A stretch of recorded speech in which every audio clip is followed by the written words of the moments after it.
C'est le pire score de l'histoire hein, pour les Césars.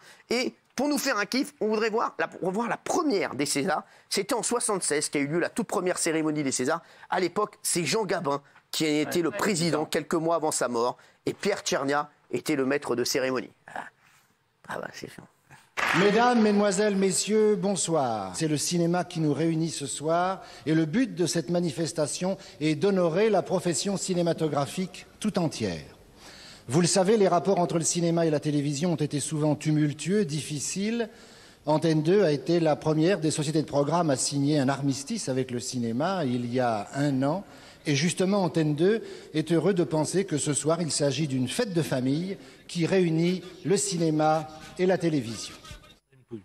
Alors, la première des Césars. Merci Eric Nolot d'être là. C'est vrai que vous avez été très virulent sur Twitter hein, concernant la cérémonie des Césars. Je sais que vous adorez le cinéma. Oui. Donc forcément, quand on aime le cinéma, c'est vrai que c'était... les Césars. Non, mais c'était compliqué, là, les Césars. Alors, en 46 cérémonies, les Césars ont connu une vingtaine de présentateurs différents. À chaque fois, évidemment, chaque maître de cérémonie a voulu amener son style, sa petite patte, d'Antoine Decaune à Florence Foresti, Édouard Baird, Jérôme Commandeur. Ils se sont tous donnés à fond. Regardez, petit récap. Et on va revoir, bien sûr, tout de suite après, la prestation de Marina Foïs. C'est parti. Coucher avec un réalisateur de court-métrage, c'est un plaisir, mais c'est aussi un formidable pari sur l'avenir.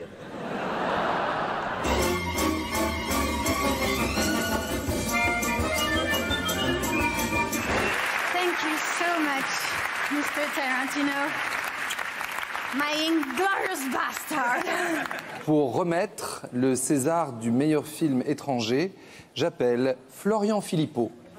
Non, c'était juste pour vous réveiller un peu. Tu sais, un César, c'est pas tous les jours qu'on en reçoit, et surtout, on n'en a pas un tous les jours. On est bien d'accord. Enfin, à part peut-être Jacques Audiard qui peut jouer au Capla avec ses Césars. Mais... Bonsoir, mesdemoiselles, bonsoir, mesdames, et Ah si, il en reste. Bonsoir, messieurs. Peut-être ils ont un bracelet électronique. Bon, eh bien, écoutez, bienvenue.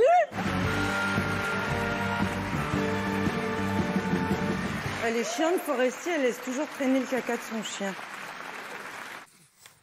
Alors, les chéris, César 2021, était-ce la cérémonie la plus éclatée de l'histoire? Vendredi soir, c'était la 46e cérémonie des Césars sur Canal+. Le moins qu'on puisse dire, c'est que cette cérémonie a fait énormément parler. Entre audience catastrophique, interventions gênantes, happening particulier et discours politiques, la cérémonie a été une des moins regardées de l'histoire, mais une des plus commentées. Moi, juste un truc à dire, c'est quand même que le plateau était très beau. Voilà, le plateau était très beau, l'orchestre était bonne idée, c'était très beau. Voilà, le côté cabaret, il manquait plus Patrick Sébastien, ça aurait été parfait. Malheureusement, ce n'est pas Patrick Sébastien à la présentation. Petit récapitulatif et dites-nous, chez vous, même ceux qui n'ont pas vu, regardez avec ce récap, vous allez vous faire une idée de ce qu'on a vu. Éric Nolot, pour vous, comme ça, a priori, c'était la pire? Ah oui, mais de très loin. De très loin, je crois aussi, oui.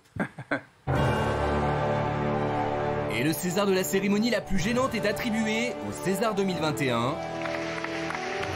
Vendredi soir avait lieu la 46e cérémonie des Césars et on peut dire que c'était l'une des pires cérémonies de l'histoire. Je suis très embarrassée là. Bah oui, t'es très embarrassée. Bah moi aussi, je suis très embarrassée. Y a pas que toi, hein. Entre discours politiques controversés, sketch qui tombe à plat et malaise en tout genre. Alors, coquine, c'est qui l'est nommé pour le meilleur film de cul? Documentaire. Si on sait que le confinement a fait beaucoup de mal au cinéma, la cérémonie de cette année a fait beaucoup de mal aux téléspectateurs. Cette année, il n'était que 1,6 million à célébrer la victoire du film d'Albert Dupontel et ses 7 récompenses. Quant à moi, il ne me reste plus qu'à vous dire adieu les cons. Et à l'année prochaine. Les chéris, alors c'est vrai que c'était une des pires audiences ces dernières années. C'est la pire audience, hein. En part de marché 9,1, c'est la pire audience depuis plus de 10 ans. On a dû remonter après 10 ans et même on n'a pas trouvé. Sachez-le, voilà. Alors, déjà, première question, c'était Marina Foïs à la présentation. Marina Foïs, voilà, qui faisait partie avant des Robins des Bois. Est-ce que c'était une mauvaise idée de mettre Marina Foïs à la présentation? Vous voulez voir une compile d'avant ou pas? Ah oui. Ouais. Allez, petite compile. Oui. Elle est chiante, Foresti, elle laisse toujours traîner le caca de son chien. Ça tue les vieux et les gros. Mais comme on dit en Afrique, c'est quoi un gros? Merci, mesdemoiselles, merci. Veuillez-vous bien vous barrer. J'imagine que tout ça va encore me retomber sur la schneck. Vous deviez dire une petite bite, c'est pas grave si les couilles sont grosses et qu'elles claquent bien contre les fesses, ça compense. Vous avez fort, Marina, mais c'est qui dit ça? Ah bah tout le monde, à part les Simpsons. Enfin, quelqu'un de bien. Les nommer? Donc... C'est gênant. C'est gênant. Alors, il y a eu plein d'articles. Hein. Regardez Le Figaro, nombriliste, vulgaire, politisé, la cérémonie des Césars la plus calamiteuse de l'histoire. César 2021 au secours, n'en jetez plus. Voilà, peu de public dans la salle et devant la télévision. Cérémonie des Césars. Il y avait le Titanic aussi. Ils ont dit voilà, le Titanic est de retour. C'est un article magnifique du Figaro. Alors, Marina Foïs, une mauvaise idée. Pour vous, Gilles Verdez, oui. Elle n'a pas le talent. Elle n'a aucun charisme, elle n'avait pas de texte, c'est un naufrage. Je ne comprends même pas comment quelqu'un a pu avoir l'idée de la mettre là, parce que tout était écrit. Elle n'a pas l'envergure pour ça. C'est un mauvais choix. Je l'ai trouvée figée, tétanisée, gênante. C'est une catastrophe. Guillaume Janton. En fait, on sent que dès le début, elle n'est pas à l'aise avec les textes et avec les sketchs. Pour info, les textes, c'est Blanche Gardin, qui est une excellente humoriste, qui les a écrits. Co-écrit avec Laurent Lafitte. Mais je trouve que ça sonnait comme du Blanche Gardin. Et dans la bouche de Blanche Gardin, je trouve que ça aurait été plus drôle. On sent qu'elle n'était pas à l'aise avec ses textes. Selon moi, c'est ça le problème. Bah déjà, Blanche Gardin, elle articule. Hein. Éric Nolot. Non, mais moi, je ne vais pas distinguer une personne plus qu'une autre. C'était un naufrage collectif. Rien n'allait. Rien n'allait. En plus, ce qui a été dit là par Verdez, c'est que ce n'est pas un dérapage. Cette émission, elle a été pensée, si j'ose dire. Elle a été préméditée, elle a été répétée. Donc, ces gens-là voulaient donner cette image du cinéma français. Alors, ça veut dire qu'ils sont complètement détachés de toute réalité. Je veux juste vous dire un truc. Les producteurs n'étaient pas au courant du tout des textes, voilà, et notamment des happenings, tout ça. Ah non, je vous le dis. Voilà, donc ils ont laissé libre. Oui, mais c'est comme ça. Ils ont laissé la liberté d'expression aux artistes. Moi, je trouve que c'est un parti pris. Et bravo à eux, parce qu'eux, ils ont fait, je trouve, leur travail. Je dis pas ça parce que c'est des potes. Franchement, je dis, c'est deux potes, les deux producteurs. Voilà, je le dis. Et vous avez vu, on dit ce qu'on pense de la cérémonie. Mais artistiquement, je trouve que le plateau était très beau. Là où je ne suis pas d'accord avec vous, c'est que c'est censé donner une certaine image du cinéma. Donc, je ne suis pas pour la censure, mais je suis quand même pour la relecture. Moi, j'aurais été producteur, je tombe sur ces textes, je leur dis, ça ne va pas, vous refaites tout. Vous donnez une image catastrophique du cinéma français. Vous savez, il y a plein de gens... J'ai dit sur les réseaux, j'ai échangé avec des amis, je leur ai dit, ne vous laissez pas tromper par la cérémonie, les films récompensés sont plutôt des bons films. C'est vrai. Les gens me répondent, je n'irai plus voir un film français parce que je ne veux plus donner d'argent à ces gens-là. D'abord, on reste sur Marina Foïs, bonne idée ou pas, et Isabelle Nau. Moi, je trouve que vraiment, c'est l'une des plus mauvaises idées qu'on ait jamais eues. D'abord parce que, pardonnez-moi, pour présenter la soirée, il faut quand même articuler et avoir un minimum de présence. Et pardonnez-moi, Marina Foïs n'avait pas de présence, je trouve, vendredi soir sur Canal. Elle était comme ça, et puis même si on n'est pas pour le glamour, il y a quand même un minimum vital en présentation quand on est la présentatrice de toute la soirée qui est supposée honorer le cinéma. Elle adore la soirée en plus, Isabelle, normalement. Et compenser en plus un déficit de glamour du fait du virus. Or, elle accentuait cette impression de tristesse, mais absolue. Je suis désolée. Moi, c'était une de mes premières déceptions. Quand elle est venue à RTL, elle vendait bien son truc. Putain, quand j'ai vu à l'image, je me suis dit, mais c'est pas possible. C'est pas possible, un tel naufrage, avant même qu'elle ouvre la bouche. Yacine qui nous a rejoint pour le débrief des Césars. Bon, déjà, je suis content. Je suis content d'être là dans l'apaisement. Mais moi, je trouve déjà que la cérémonie est trop longue. Et quand c'est pas drôle et que c'est long, parce que par exemple, si un spectacle est pas drôle, ça dure 1 heure. Mais là, surtout, ce qui est dur, je pense pour Marina, je parle aussi de mes collègues humoristes, c'est un peu notre rêve à tous d'animer les Césars. Et en fait, il y a deux moments dans la vie des Césars. C'est déjà, souvent, on a copié les Oscars avec moins de moyens et c'était risible. Et maintenant, il y a ce truc de dire, faire rentrer son univers dans les Césars, c'est la pire des idées parce que les Césars, comme disait Nolo, je suis assez d'accord, ça doit rester un truc tellement glamour. C'est la vitrine un peu d'arty du cinéma français qui doit donner envie d'aller voir des films. Alors, et malheureusement, quand ça marche pas dès le début, après... Un des moments les plus marquants de la cérémonie nous a été offert par Corinne Maziero, la comédienne culte de Capitaine Marlowe, voulait dénoncer la façon dont le gouvernement traite le monde de la culture et elle s'est adressée directement au Premier ministre Jean Castex. Sachez que la production ne savait pas qu'elle allait faire ça, Corinne Maziero. Elle leur a dit, je vais faire un sketch sur Peau d'âne. Et après, bien sûr, ils ont vu ce qui est arrivé. Alors, Corinne Maziero, coup de génie ou coup de rassera, coup d'angoisse. Regardez, c'est parti. C'est quoi ? C'est Peau d'âne. Je vais mettre le César du meilleur costume. Peau d'âne, c'est bien. Alors j'ai un autre costume si tu veux, si celui-là ne te plaît pas. C'est plus cinéphile, hein. C'est Carrie au bal du diable. Ça va ? Oui, c'est trop trash aussi. J'ai le dernier, après il n'y en a plus. Hein. Le dernier, c'est Qui veut la peau de Roger l'Intermittent. Maintenant, on est comme ça, tout nu. Voilà. Et si tu veux. Voilà. Alors, vous dites coup de génie, Nadège. Oui. On pose la question aux téléspectateurs. Alors déjà, il faut se remettre quand même dans le contexte dans lequel nous sommes, nous, artistes et du monde du cinéma. C'est qu'on est dans une situation extrêmement difficile. Et je pense que De toute façon, je reviens juste sur Marina Foïs, parce que je trouvais que vous aviez été particulièrement vraiment dur avec elle, parce que en fait, on est dans un moment de toute façon où c'était compliqué de présenter les Césars. Première chose.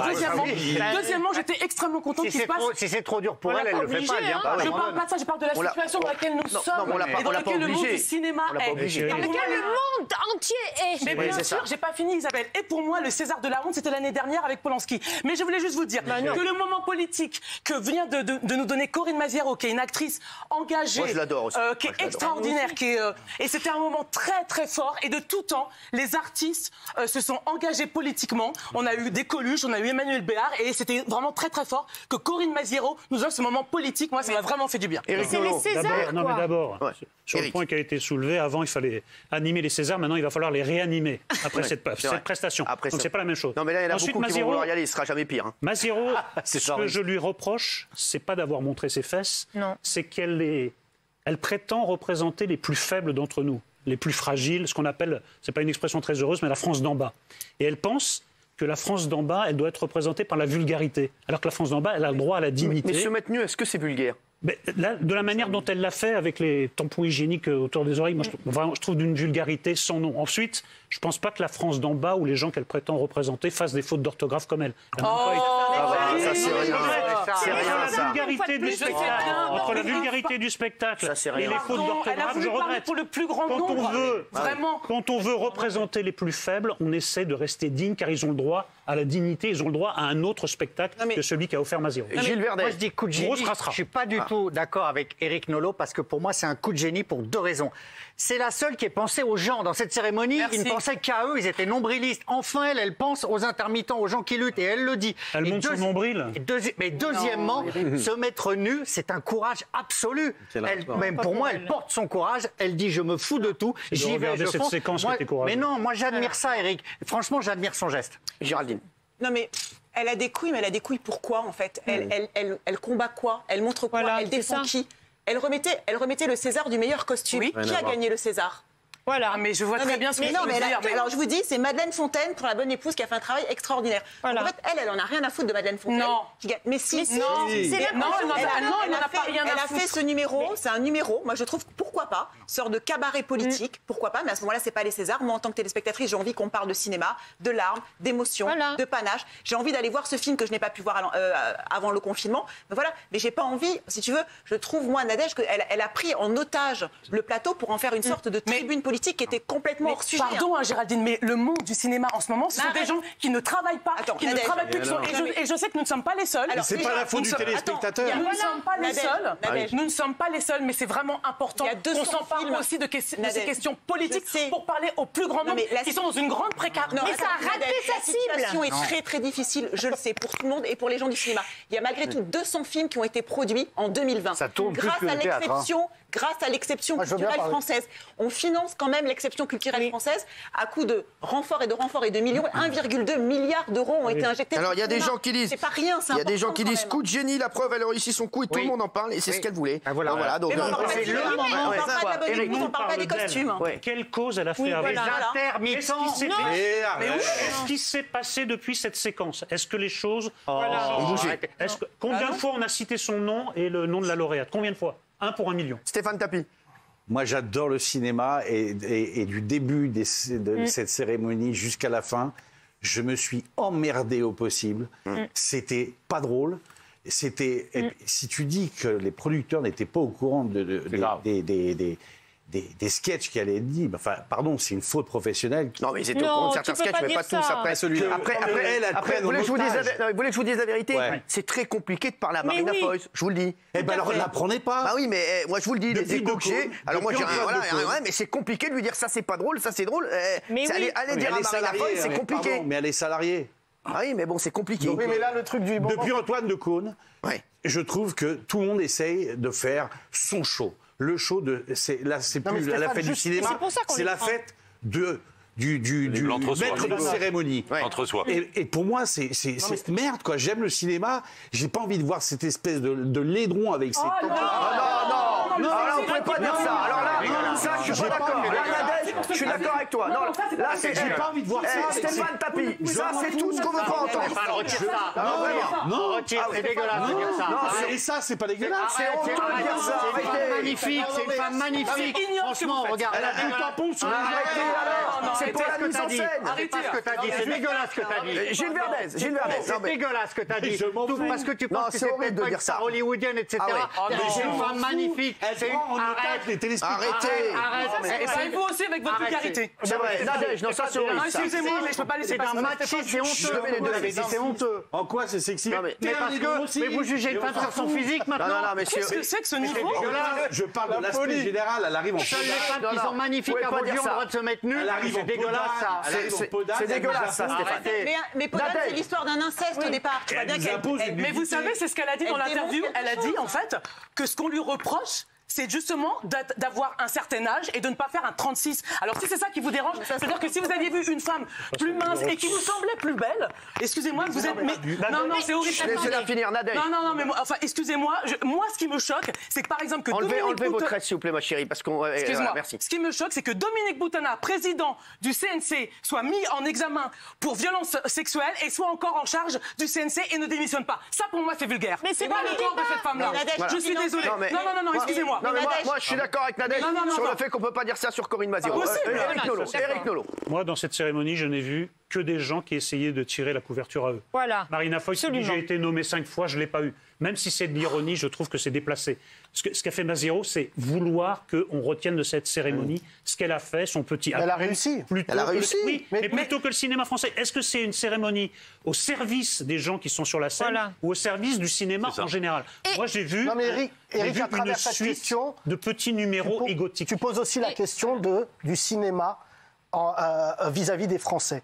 Moi, par exemple, il y a un film que je respecte pour son succès, c'est Les Tuches.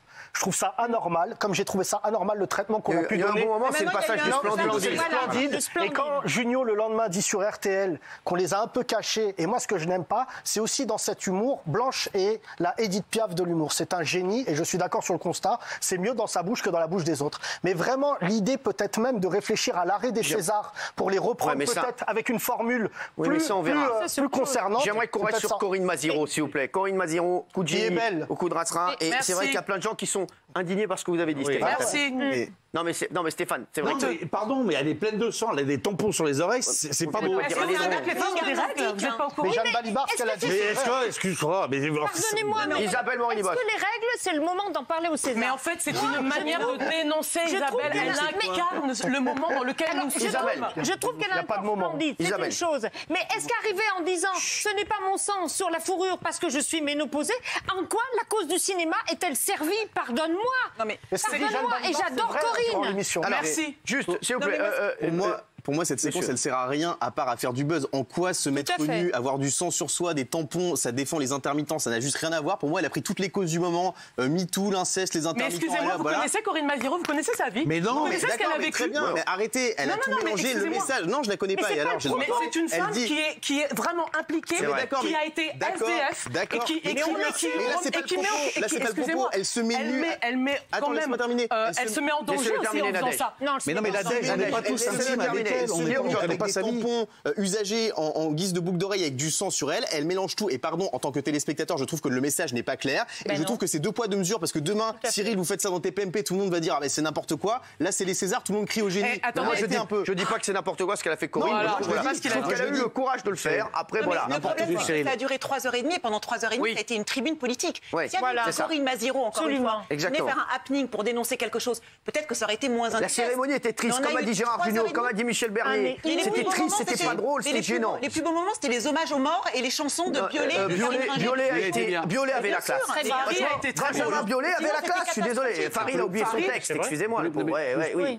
Mais moi, je vous entends parler depuis 10 minutes. Il y a un grand perdant hier, enfin, ça samedi soir, c'est le cinéma. C'est le cinéma. Parce qu'effectivement, j'ai regardé la cérémonie. Alors bon, la pire ou pas la pire, c'est même pas le propos. C'est qu'effectivement, entre les Césars de samedi soir, vendredi soir et BFM et CNews, j'avais la même émission. C'est-à-dire que j'avais des langages, des éléments de langage, des gens qui prenaient position. Alors évidemment, oui, évidemment que les intermittents, on sait à quel point ils sont dans la merde. Ça fait des mois et des mois. Pas que les intermittents. Non, mais le problème, c'est Nadège. c'est déjà que le cinéma français, franchement, il y a déjà une scission entre, comme l'a dit très bien Yacine, entre le bon cinéma, le cinéma bobo qu'il faut aller voir, et puis le cinéma populaire. Déjà des Césars pour ça. Le populaire finance le bobo d'ailleurs, via le cinéma. En plus, déjà il y a une scission. Mais là, franchement, quand j'ai regardé cette émission, et que Dieu je sais que j'aime le cinéma, et que j'ai aimé les Césars, là, franchement, il y a un seul grand perdant, excusez-moi, c'est le cinéma. Alors justement, regardez, moi j'ai remarqué quelque chose, il n'y a pas que les téléspectateurs qui n'en pouvaient plus de cette cérémonie, il y a aussi le public, regardez, ils étaient à bout. Regardez. Oui.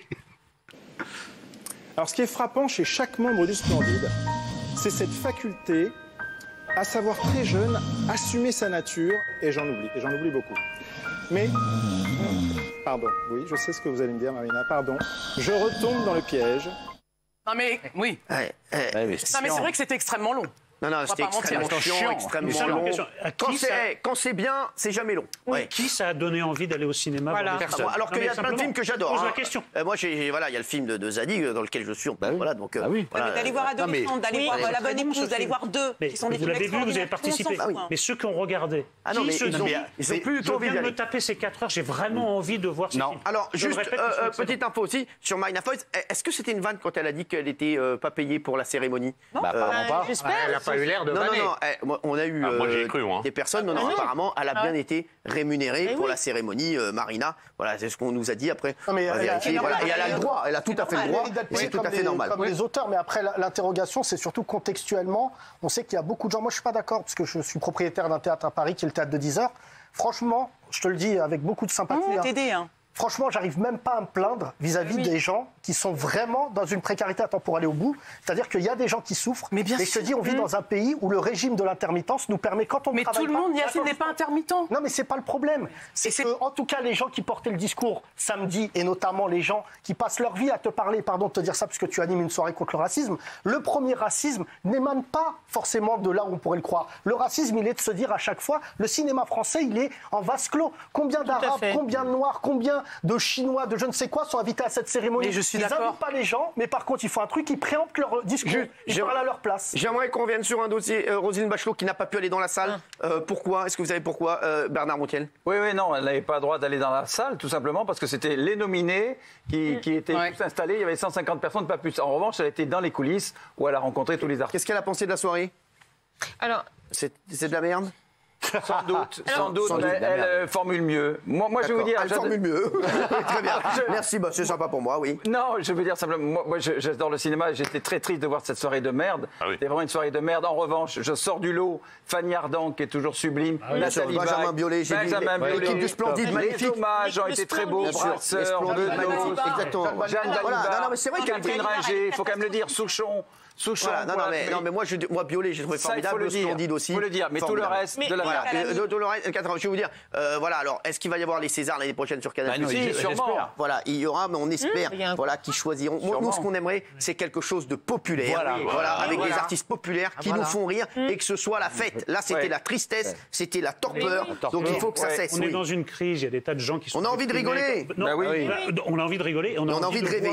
Un spectacle. Exactement. Pas une sorte de meeting avec le gauchisme pour les nuls toutes les 3 minutes. Il a raison. Nicolas Pierre, vous avez 15 secondes. Un truc, vous avez monté Pierre Charnia au départ. Les Césars, c'était la cérémonie attendue par tous les Français. C'était une fête de famille, d'ailleurs, il l'a dit. Mais souvenez-vous de ces moments-là, c'était un moment extraordinaire. Là, aujourd'hui, c'est du saccage depuis des années, c'est de l'entre-soi. On va voir ce qu'en pensent les téléspectateurs. Oui à 84%, non à 16%. Vous voyez ou pas? Il n'y a que la famille de Marina qui a dit non.